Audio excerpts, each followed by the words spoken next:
Welcome to the Geek Podcast, where Xbox is back. Kind of. Maybe. We'll find out. We're going to talk about it. I'm Void. I'm here with my co-host, Beej. I'm back too. You are back. You were here last week, but I'm glad that you're still here with us. So I want to talk about, this has kind of been on the back burner list for since the beginning of the season. I've been playing around with Xbox Game Pass, and I like it, and it's interesting. And I think now's a good time to talk about it because so many people have extra time, or they're stuck at home, or I know there's a lot of people furloughed at the moment, so you have time to maybe play games when you haven't lately. And I like Xbox Game Pass, and I just want to talk about what's appealing about it and who it might be good for, and kind of just what I've run into over the last couple months. Yeah, and I've got it. I actually canceled it on PC a little bit ago, but I've got it right now through the end of this month, and I love the idea of it, but I just haven't been able to sit down and play as many of the games as I've wanted to, so I ended up dropping it even though it was only $5 a month on PC. There's so many games, it's almost overwhelming. It is. And so I have the Ultimate one just because it was easy to upgrade to it. So this is one of the tricks. I think I mentioned this early in the year, but just before we get too far into it, what you can do is if you buy a bunch of Xbox Live Gold, then you can go and you can move all of your Xbox Live Gold into Xbox Live Game Pass Ultimate level for $1. So that's what I did when I bought my Xbox One X around Black Friday last year. Is I bought the maximum amount of Xbox Gold that you could, or Xbox Live Gold that you could on your account, which was 3 years. I found a really cheap deal. I bought 3 years worth, and then I went and I spent $1 more and I moved all of it over to Game Pass Ultimate. So that's what I have, but I've literally not even touched it on PC. I'm just using it on the console. Okay, so the games that are on console are actually a little different from the ones that are on PC because it's not like you're playing Xbox games on the PC. It's just the PC versions of that, right? Yeah, for the most part. I mean, some of them are the same game, in two places, but the game lists are slightly different. Yep, there's some that are PC exclusive. There are some that are Xbox exclusive. Anything that's first-party Microsoft is pretty much on both of them, but it's all of their third-party games that are kind of hit and miss. It just depends on which platform it's native to. And it's a really good way to demo games, I've found.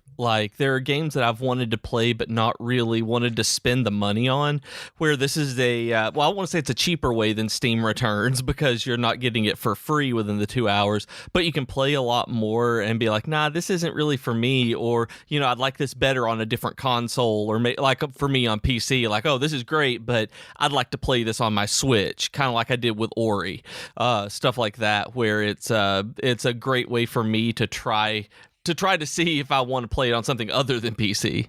Well, and especially for a lot of third-party games. So I'm not going to dive into every single one, but there's a lot of really good third-party games out there that, like you said, you can just try it because you've already paid for that month of Game Pass. But they have stuff like GTA 5, Witcher 3 is on there right now, which is huge. I mean, Witcher was blowing up since the show came out. You can play the entire game. Witcher 3 is on Game Pass. There's Final Fantasy 15, and they're slowly adding more Final Fantasies to Game Pass, which is cool to see. There's Wolfenstein. And then there's a bunch of games that I wouldn't be willing to pay for, but because they're there, I'll give them a shot. Earlier this week, I was trying out a handful of the fighting games that they have. So they had I think there was a Tekken on there, and there was a Power Rangers Battle for the Grid, and it's games that I would never pay $1 for. But if it's there, I'm I might as well try it out. And even stuff like Sword Art Online, there was a Sword Art Online game that I would just glance past it and never give it the time of day. But because it's there, I was let me try this. And I played 45 minutes of it. So it is a really good demo service. You got further than I did. Okay. I want to love those games, but because they're MMO games, it's a single player MMO basically. And I'm just not going to do that. Yeah. Well, and there's a lot of really good, there's a lot of good mid-tier indie games, where they're not the highest level that you're the high prestige indies that you and I will often go and just pay for on day one. Yeah. And they're not the super low quality ones either, but there's this mid tier of games that's $15 to $30 where you look at it and you always kind of just pause. That's what happens to me anyway. Yeah. where I'm like, Crosscode is one of those where I've got it downloaded on my PC actually because I've been wanting to play it and try it, but I haven't wanted to throw money at it. Yes. It's like, I'm going to try this, and I'm going to definitely this month before I get, don't have the subscription anymore, but I don't want to pay for it at all, but I absolutely want to experience that game to see if it's something I want to play through.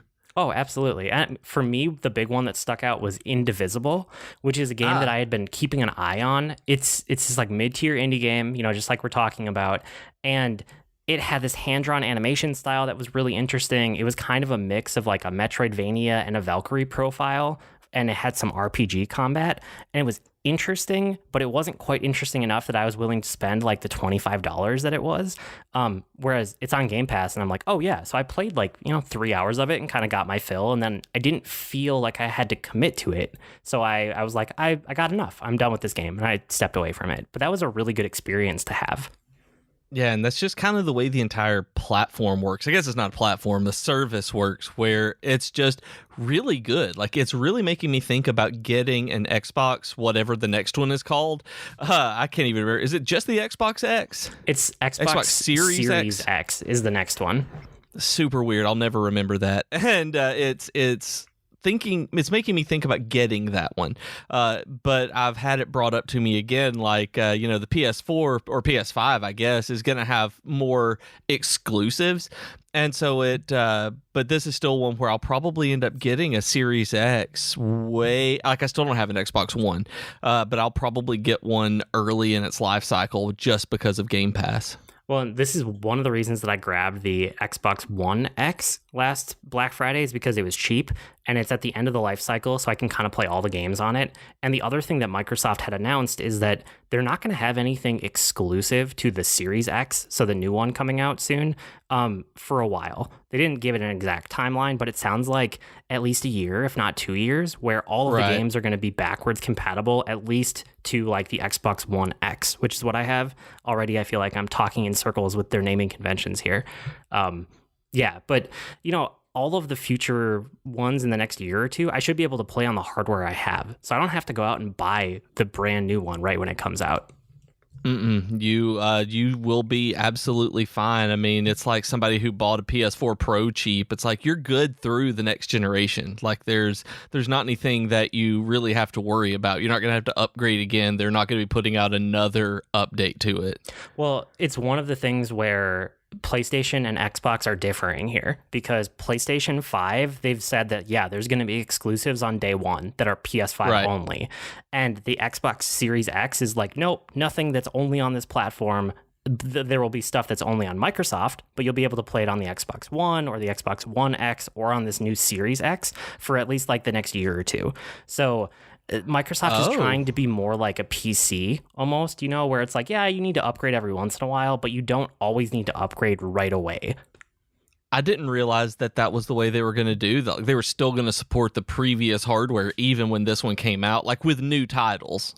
Yeah, for a little while. And a little while being a year or two is kind of what they've been saying, basically. Yeah, that's kind of nuts to me. And it's for like all those Microsoft exclusives that are like first party studios, which is honestly, I think that's the most appealing part of Game Pass, is getting to access to all of those. So there's like, there's the Rare Replay collection, because Microsoft owns Rare now these days. There's games from the beginning of Xbox One that I never tried because I didn't have the platform. So there was stuff like Rise, Son of Rome, which I forgot that was even a game that existed. Yeah. Yeah, I did too until I saw it on here. I'm like, oh yeah, I remember hearing about that. Yeah, I mean, it's an action game. It's kind of in the vein of God of War. It has a bunch of really cool looking executions, and it's like Romans, but it's okay. It's okay as an action game. Again, I played probably 3 or 4 hours of it and kind of got my fill and then stepped away from it. And there's stuff like Sea of Thieves, which I'd seen lots of people play that online, but I had never played it. So I sat down and played it. It could be fun with other people in co-op, but I didn't really have anyone to play it with. So again, played it for a couple hours. But then they have stuff like, the Gears series, like all the Gears of War games are there, that if you're subscribed to Game Pass, you just get them.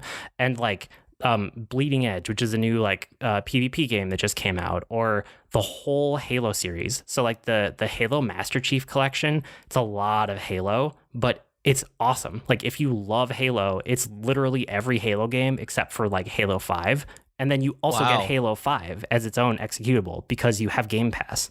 So all of Halo you could ever want is on there as soon as you buy the Game Pass, which again, you said is like, what, $5 a month? Yeah, the PC one is $5 a month. Yeah. Right now, at least. And you can almost always find a deal, where there's first month free or get 3 months for super cheap or do what I did and buy way too much Xbox Live Gold and then convert it over. Yeah, don't pay the actual retail rate. There's a way to find a deal out there. But I've found that I was having a lot of fun with a lot of these Microsoft exclusive games. So like Halo, I went back and I sampled a little bit of each game as a refresher because I've beaten all of the mainline Halo games before. Right. And it was really interesting to see like how they held up or didn't hold up. Halo 3 is still really, really good, which is surprising because Halo 1 and 2 are rough around the edges these days. Are they? I haven't tried either of them in so long that I didn't know how they would hold up. They're rough around the edges, and then Halo Reach has a totally different feel because it was going for something different, and Halo ODST has a different feel too because you're not a Spartan. Halo 3 just feels fantastic. Like it feels like probably the best Halo game that they've ever made. And it's great, And then I went and I played Halo 5 afterwards. I actually I played all the way through and I beat Halo 5 because I had never done that. So this kind of gave me access to like go and remember Halo and then play through the most modern game that I hadn't touched. So I see in your notes that Halo 5 says they're trying to get away from Master Chief and failing. What do you mean by that? Like I figure it's storyline wise, like moving away from him being the character. Because I played this around Christmas, so it's been a little while. Right. But basically, they have two storylines that are going. They tie together, but it's two different sets of Spartans, essentially.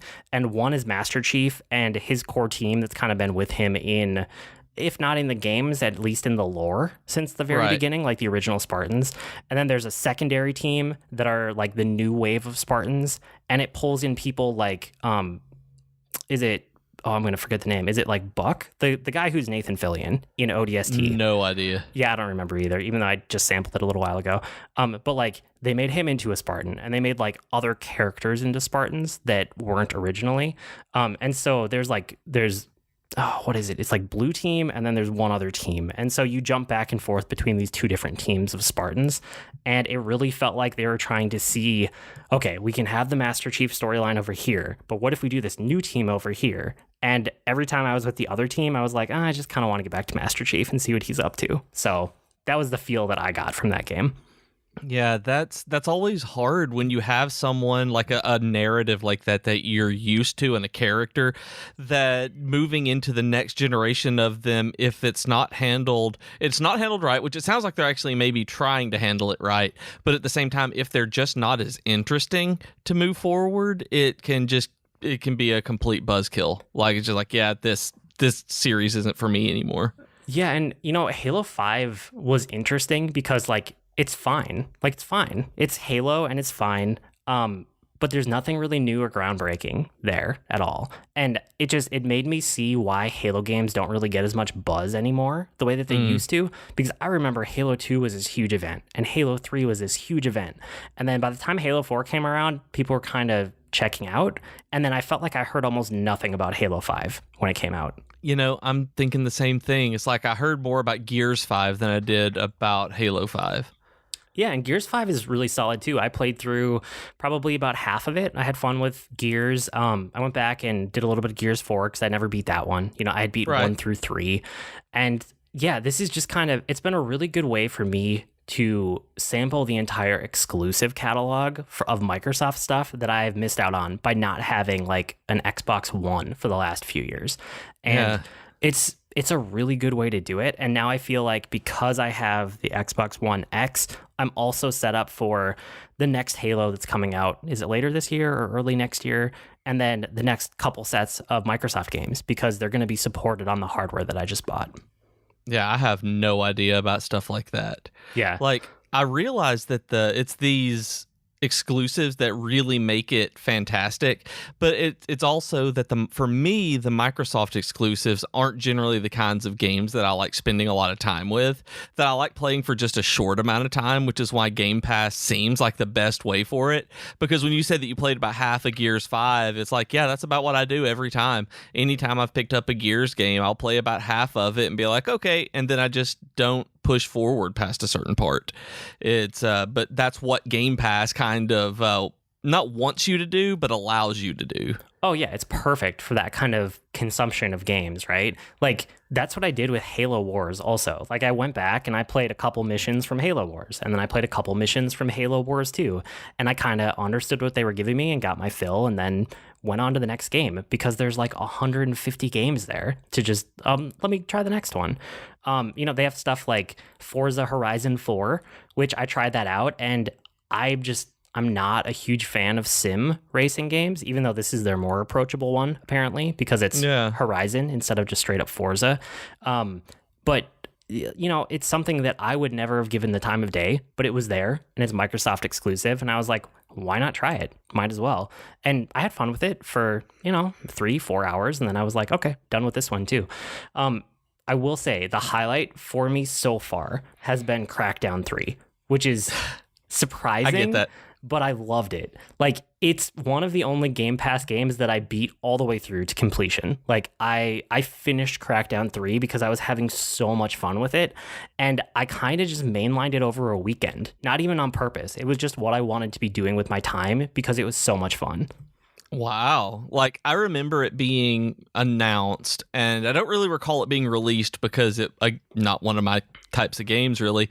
But when I saw it, it was like, I really want to play this. Like, this is not something I would go out and pay a brand new price, like the brand new price for, but I absolutely was interested because it looks ridiculous. Like, everything about it looks so over the top that I want to experience that. Yeah, it is silly mayhem. That's the kind of game that it is. And, the agility orbs are still my favorite part. Just trying to figure out, how do I jump or climb up to a certain thing? And then you get the agility orbs that increase your jump even more, and then you can jump higher and farther.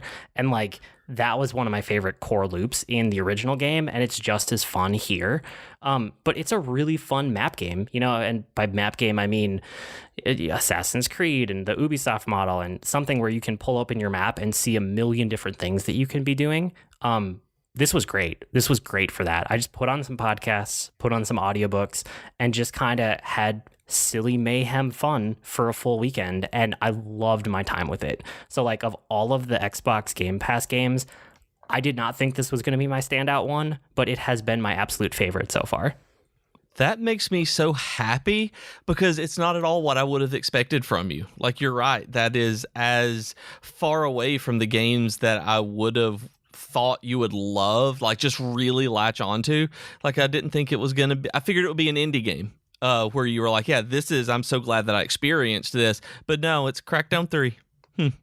Yeah, and, it's interesting because the format of Game Pass opens you up to that, right? You don't have to commit because you're not really paying money for every game individually.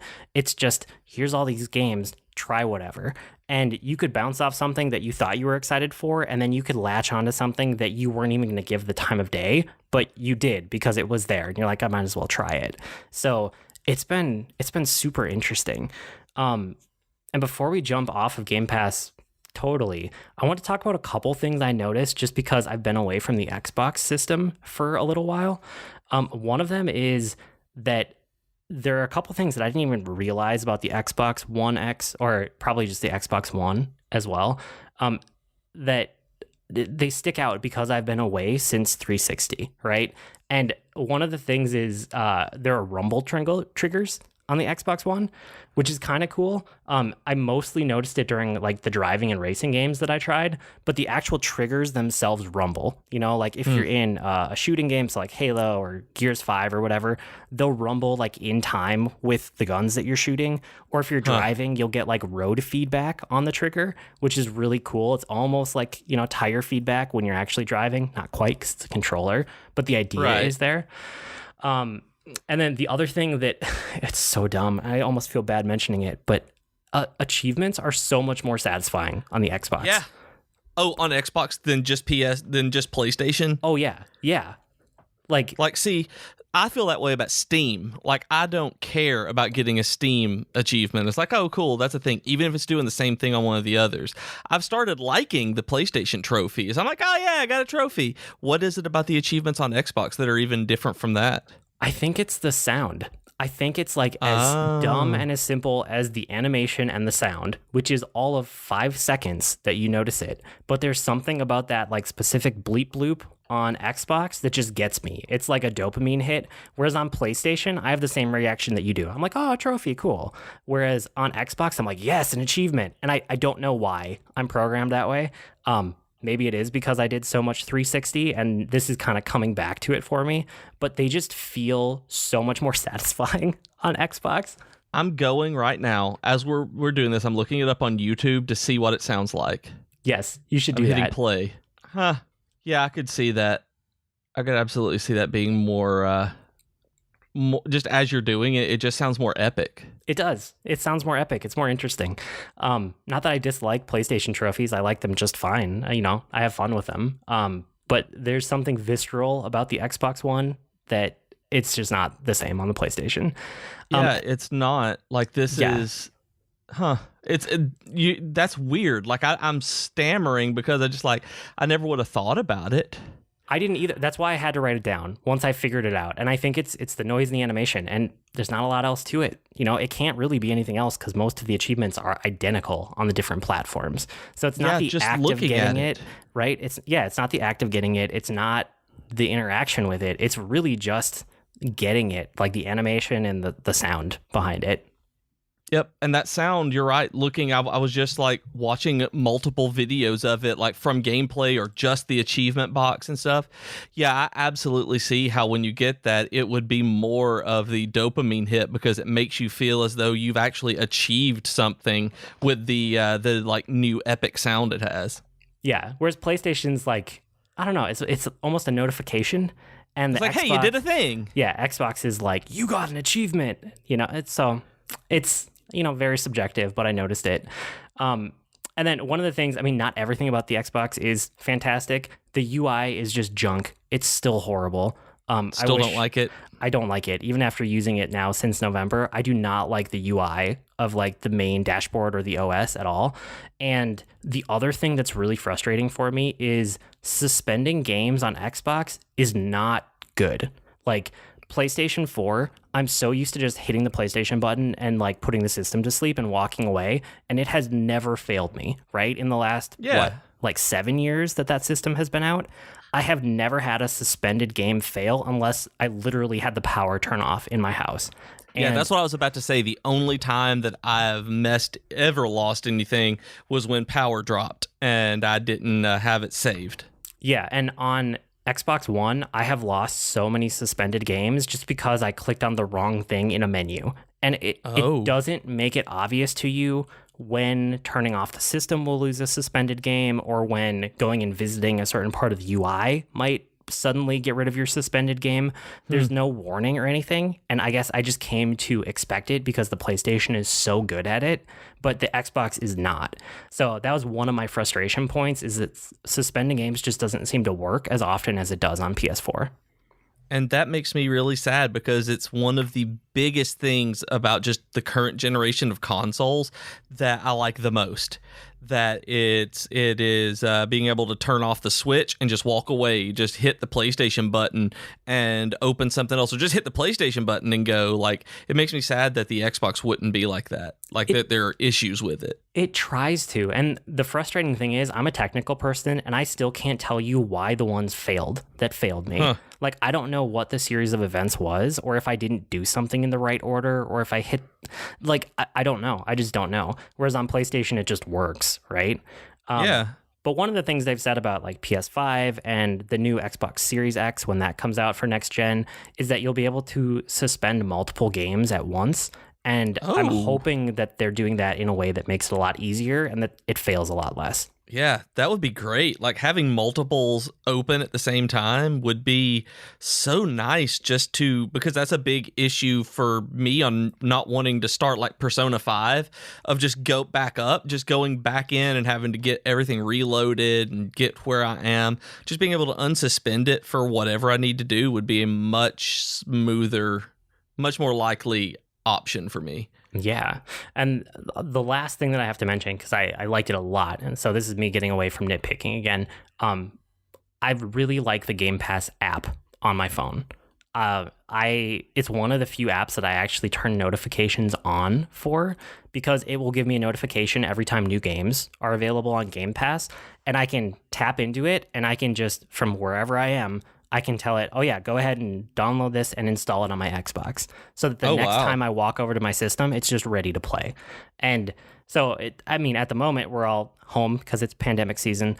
But before this, I would be at work and I would get a push notification and be like, oh yeah, I do want to try that game. And you hit a button and then it's like, okay, the game is this many gigabytes. Do you want to download and install it on your Xbox? You just hit yes, and it'll just queue it up. And then by the time I got home from work, it would just be ready to go.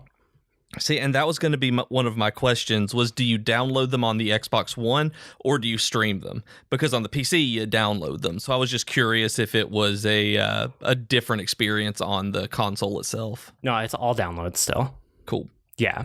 So it's really good. That Game Pass app, I would love that on PlayStation. I tried the PlayStation app at one point and it was really bad. It's been a couple years, so maybe it's better. But I'm very impressed with the Game Pass app. Yeah, I downloaded it, and I honestly don't think I ever opened it up. So, yeah, I'm glad to know it's good. It is. It's really good.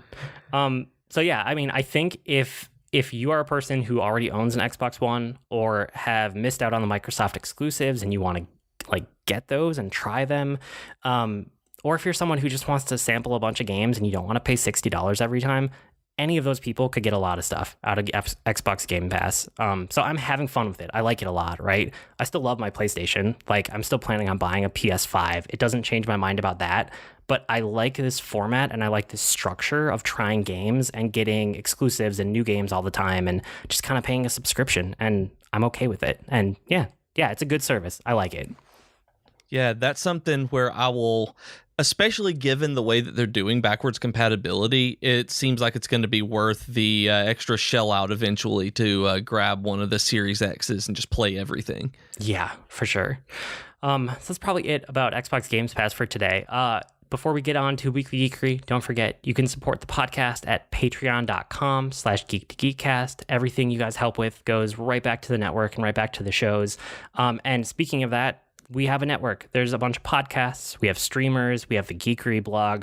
All of that at geek2geekmedia.com, or you can go to geek2geekmedia.com/subscribe and get it sent right to you. So with that being said, what did you do this week? Well, I've played Animal Crossing, and then after that, I played Animal Crossing, and after that, I watched an episode of Nailed It, and then I played Animal Crossing. So Animal Crossing is still fun.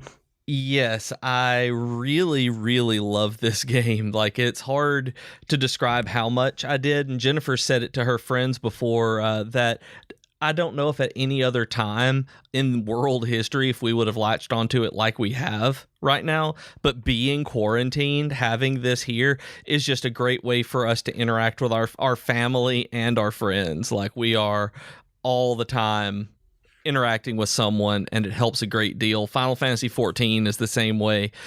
Being able to play that with Austin and being able to get on and do stuff really, really helps. It's I really like Animal Crossing, though. It's I've got 3 extra rooms on my house now.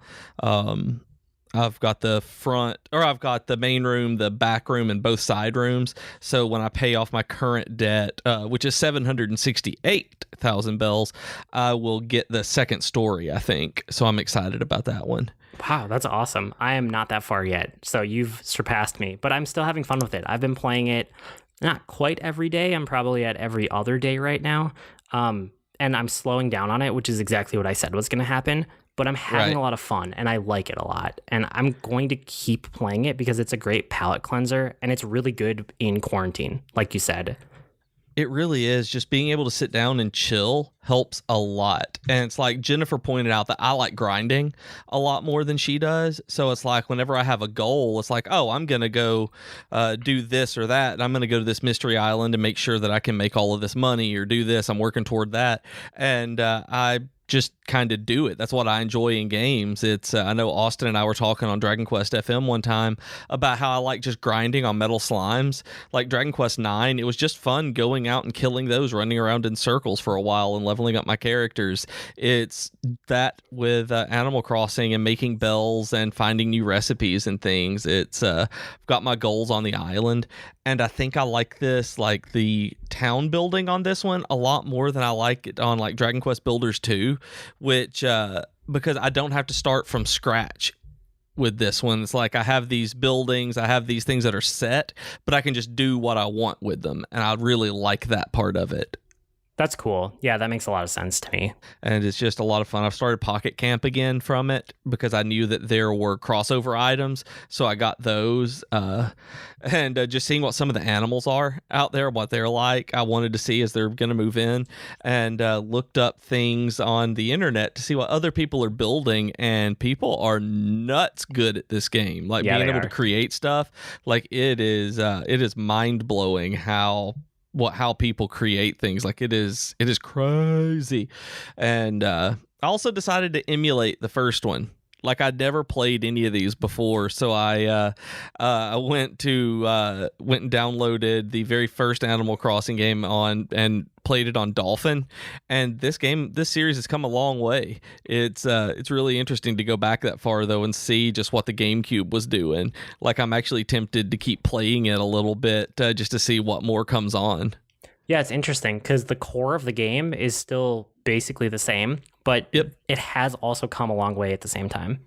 It's very interesting for me to see that. Like there are screens, like you don't just have one world or anything. It's like the Link's Awakening game where you go from screen to screen to screen in the first Animal Crossing, and it's just I want to see more interesting changes like that as technology has come where it came from. Yeah, I mean that's probably part of why I did my playthrough of every Final Fantasy game in order, is that kind of thing, right? Is seeing changes add up over time and how creators twist and turn things as the years go on. And I wouldn't be surprised if that's something that I end up doing with this kind of game, because I've realized recently that, I think I said it last week, but like housing in games has always been something that I really like, and I didn't realize how much I'd liked it.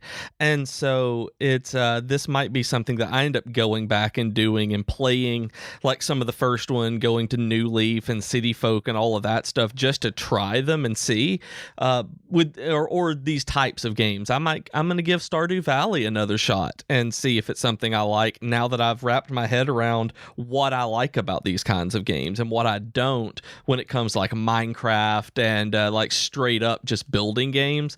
I've realized I like the structure. One was structure, like my time at Porsche and things like that. Yeah, I'm surprised that you didn't like Stardew Valley more, because I love that game and it has a lot of the stuff that scratches the same itch as this one. And I'm going to go back and give it a shot because I don't know what it was. I liked the little bit that I played of it, but I could never get myself to care about it and keep pushing forward. Like I saw the appeal, I just it didn't grab me. So maybe whenever I slow down on Animal Crossing, that I'll give the Switch version of Stardew Valley a shot, because I figure it's better on there than just about anywhere else anyway. What I've always found too is that I do really well with goals in games. I mean, you know this about me. And so having like the Nook Miles in the current Animal Crossing is really cool, because there's always something you could be like, what am I close to? Or what should I aim towards? Or what am I going to work on? But in Stardew Valley, the equivalent of that is the community center. Did you ever get to the point where you open that up and you start getting objectives? I don't think so, no. So I wonder if you play far enough to get that, which is not super far. I think you get it within the first month of play. Okay. I wonder if that would change things for you. It might. It might do that because I do like having the Nook Miles and the goals to be able to go see those and see what I'm getting near. And then I like being able to set my own goals, like with setting up the farm or something like that. It's like last night I wanted to make one of my neighbors look like they had a backyard, so I went and built the Zen fence to match their house and stuff like that. So I really like goals like that. So it's gonna be interesting to see how I move forward with what kind of games that I end up playing more of. After this. Stardew Valley being on everything now is also good because I know you probably would like it on the Switch the best. Yeah, I think so. And there's a multiplayer update to it that came out a while back, and so it'll be something that I can play with other people who have that. Cool. That's awesome. Well, I mean, for me this week, I did a bunch of Animal Crossing. I kind of, like I said, I'm scaling back, but I'm still having fun with it. I've been having fun sending stuff to people and decorating a couple of my rooms, even though I'm not as obsessive as other people. But just like, because it's pandemic, because we can't interact the way we normally do. I've been having fun like sending stuff to my brother and my mom and my kids, even though my kids are in the same house as me. But just like sending people things that I find that I think that they might like or might want to decorate with. Like that's been a lot of my fun in the last week with Animal Crossing. That's been a lot of the fun for me too. Like that's one thing I didn't mention is I'll just send like my nephew this morning. I sent him I had bought yesterday a soft serve hat that's chocolate soft serve that looks like the poo emoji, and I sent it to him and told him and just had the note, because you're such a poop head. And stuff like that is really what's making this game fun, so I totally get that. Yeah, that's awesome. So besides Animal Crossing, the other main thing, I've just been busy with work. So the other main thing that was geekery that I did this week was I went back and I replayed the Final Fantasy VII Remake Demo in classic mode because I wanted to see what it was like. And it was interesting because it's different. I'm also super hyped for the Final Fantasy VII Remake game, which is out in like a couple days as of this recording. So I'm excited for it, but I wanted to understand like what the different modes were offering so that I could pick what I wanted to actually do once I got to the main game. And the thing that I found is that it's totally viable and it acts mostly like the ATB system used to. Your character will essentially perfectly block and dodge and attack things on their own. And so you don't have to do any of like the action combat. The computer just does that for you. And then all you have to do is manage the ATB bar. So when it fills up, you just pick the actions that you do. And it's almost as good as if you were just doing like a turn-based or menu-based combat. So if you're a person that doesn't want to do action combat, this is completely and utterly viable. You could play the game this way, and I bet it would still be great. What about moving your character? Because that's such an important part of action combat is moving around. I didn't play the classic mode to see, but how does it work with you moving your character around to fight the different enemies and targeting and stuff? So think about it as if any time that you weren't actively inputting something, the computer will take over and do it perfectly. But you can override just by touching the controls. So if you want to be moving around, you can do that. But you don't have to because the computer will move around for you. Oh, wow. Yeah, so it's scalable, right? Like if you've never played a Final Fantasy game before, if you've never played an action game before, you could put it on classic mode and you'd be fine, I bet. Wow. But you can also like take control, you can override it, you can still do everything that you can do in the other mode if you want to. You just don't have to. It becomes optional. So for me, this is not going to be my default way of playing it. I actually liked doing the action combat, now having seen both sides of this. But what I could see myself doing is going and using this for grinding, because that's a good idea. Yeah, if you're just trying to like level something up or get more experience, or more, ability points for your materia, which we'll see. It's hard to tell what the materia system is without actually playing this new game. But if it's anything like the original, right? So I could see that if I find a good grinding spot, I could kick it over into classic mode and just kind of let the computer like auto battle a little bit for me so that it's not so mindless. And then flip it back over into manual mode for the rest of the game. Yeah, absolutely. That was when you were talking about that. That's what I was thinking about. This is a good way to like basically put it on auto, like you do on like Bravely Default or something like that, where you just have what your setup is and then go grind out a little bit. Yeah, for sure. So I'm excited. We might end up talking about that game next week because it comes out soon, and I'm excited. Are you going to get it, or do you not know yet? I haven't decided yet. I haven't decided whether I'm going to get it on launch day or not, because right now I'm really still enjoying Animal Crossing, and I don't want to start in on something else just while I'm still in the middle of doing stuff. So I may or I may not, because I'm not terribly excited for it. So it'll be good and I'll play it. I enjoyed the demo enough to buy it. I just don't know if it's going to be a day one or whenever I get around to it purchase. Okay, that's fair. I mean, either way, we could still talk about it. Oh, yeah, for sure. I want to hear about it. And I've been reading stuff up to this point for the reviews that have gone out already. So it's not as though I'm trying to be unspoiled for, a 22-year-old game. Yeah, exactly.